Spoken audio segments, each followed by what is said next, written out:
Your biggest secret you keep from everyone. When I was 17, my best friend was 16 and a year behind me in school. We had met in a split class of grade 4 and 5 students.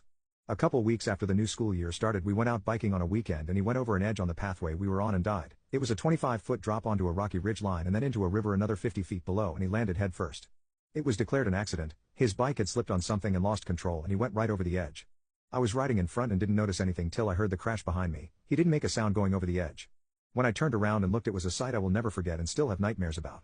I had a cell phone with me and called 911, but there was nothing to be done. Even from up where I was, I could see his helmet had cracked and blood pooling around his head. His family blamed me for the death even though it was an accident, saying I had pushed him to ride too hard. It was a bike path in the city, but they needed an excuse, or that I had distracted him, stuff like that. About 9 months later, I had to clear out our locker at school. Even though I was in grade 12 and he was in grade 11, we arranged to share a locker at the end of the school year.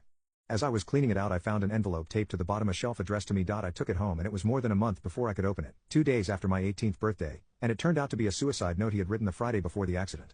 It laid it all out, including the very details of how he planned to do it, down to the bend in the pathway that had no guardrail and the reason for why he was doing it. It has been almost 8 years since I opened that note, and I've only told a lawyer, who I contacted about having to turn the note over to the cops. He said no and gave me a detailed written explanation for me to keep as to why I didn't have to, and a counselor a couple years later.